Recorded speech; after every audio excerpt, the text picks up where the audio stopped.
Alright, so we got our blanks all cut and sized just right. You may have noticed when I was getting ready to cut these, I went ahead and put a line with 2 arrows on them back in my shop. So the reason I actually did that was this way the grain stays lined up. Now that they're cut, I can mix and match them however, but I know where those 2 arrows are supposed to line up. That way when I put it on the lathe, everything will be lined up with the grain, so when we get our finished product, the grain will flow through the pen just the way we want it to. So we got 1, 2, 3 here all ready to go. Next step is going to be putting them on the drill press, and then these are going to be slimline pens, so we're going to drill them to 7 millimeters so the brass tubes can be glued in. So let's head on over to the drill press.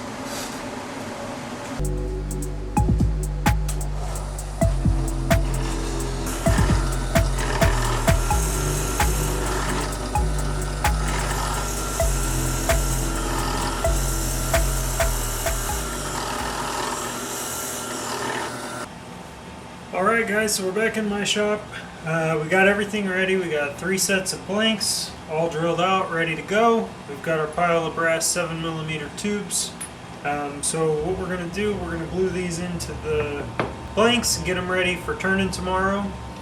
I'm going to just use regular Gorilla Glue clear tonight. I'm not in a big hurry. It's already pretty late and I'm not going to try and turn these, not trying to turn anything tonight.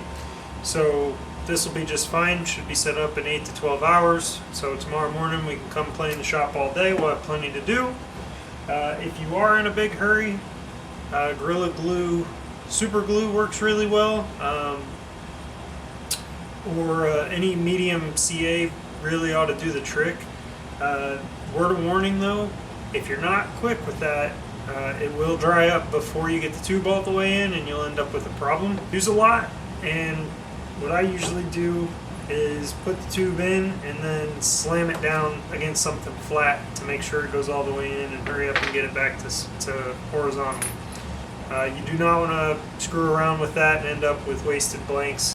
First things first, I'm going to get a little piece of sandpaper and we're going to scuff up these tubes so that it binds and holds onto the glue really well. We'll sand up each of the tubes and then we'll just glue them in. Alright, so we got our sandpaper. I think this is 120, 150, something like that. Just a piece of scrap I found laying around. So we're just going to run that around each of these tubes until they're nice and scuffed. It doesn't have to be excessive or anything crazy like that. Just get them to where you can see scratches on them. And all this really does is help the glue stick so it doesn't just slide right off the tube. So you want to make sure you get everything prepped just right, so that you have a good project all the way to the end. If you screw up the prep work, you can screw up the whole project and it can be a headache, cost you time, cost you money, and just bum you out because you can't finish the product. And what I'm going to do, try to keep my hands out of the way best I can. Just going to put some around the edge. I have a tendency of always using a little more than I need, but I'll show you guys a little trick I picked up over the years here in just a second. So we're just going to make sure that twists, and what I'm looking for is to coat the entire tube thoroughly. And when it gets to where I don't like getting my hands all messy with glue, I have a tendency to glue my fingers to other things or each other. So I'll use another tube and then I'll actually just take that excess and wipe it right onto my next tube. You want to make sure that it's in on both sides. So we're good on that one. And we just set that aside to dry and we move on to the next. I remember when I first started turning, I absolutely hated prep work because the thought of having to wait till the next day to be able to do anything just drove me up a wall.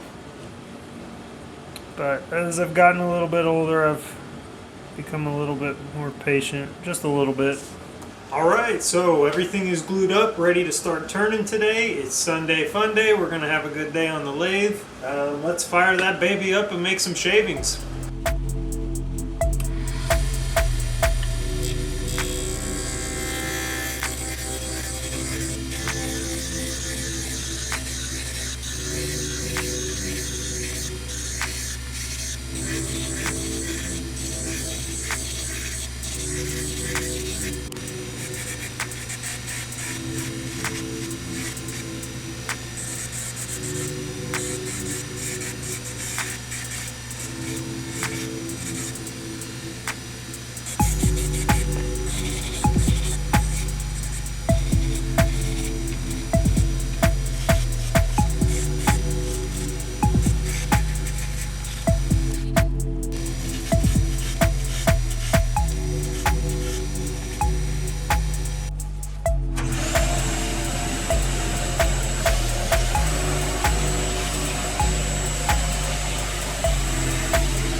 Okay, so as you saw, we went through all that, got everything done, turned, went to put it together, and it cracked.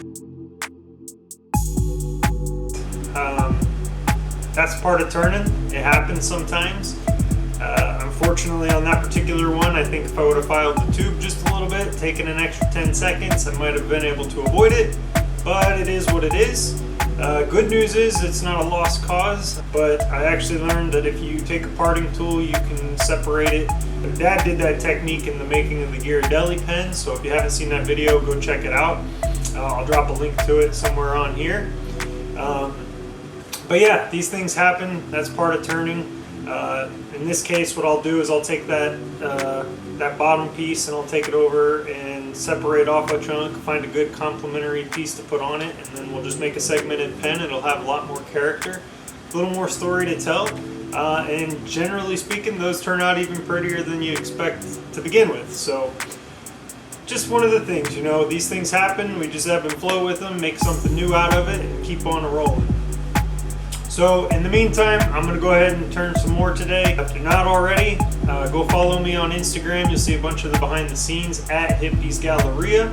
You can also find me on Etsy, etsy.com/shop/Hippies Galleria, capital H, capital G.